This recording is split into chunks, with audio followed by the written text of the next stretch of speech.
Karena situasi politik sudah berubah, di mana orang bisa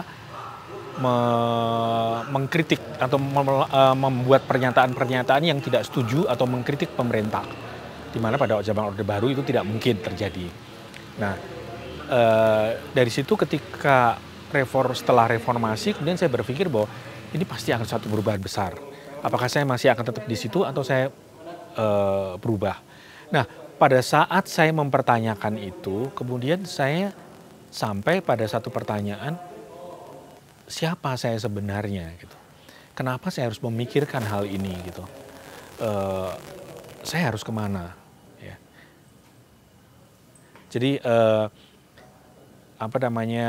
ketika terjadi suatu perubahan dan itu berhubungan dengan karya-karya yang saya angkat gitu ya, dan itu berhubungan dengan persoalan-persoalan masyarakat dan kebudayaan di sekitar saya, kemudian saya bertanya pada posisi saya gitu, di mana saya ini sebetulnya berada gitu. Nah, disitulah kemudian saya mulai berpikir tentang persoalan identitas, persoalan saya pribadi gitu. Nah, ketika saya melakukan pendekatan terhadap persoalan kebudayaan, ya kebudayaan Tionghoa atau kebudayaan Cina, ternyata saya tidak paham tentang kebudayaan Cina karena selama 32 tahun ini sudah mulai orang-orang Cina tidak lagi boleh menjalankan praktek-praktek kebudayaan mereka gitu. Nah, kemudian melalui apa gitu? Ternyata saya setelah berjalan sekian lama, saya mulai menyadari bahwa ternyata sejarah itu yang bisa kita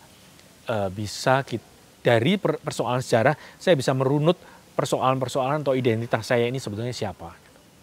Saya sebagai orang Indonesia keturunan Tionghoa yang hibrid ya. Yang sudah tidak lagi mengenal kebudayaan Tionghoa, juga tidak mengenal dengan baik kebudayaan Jawa.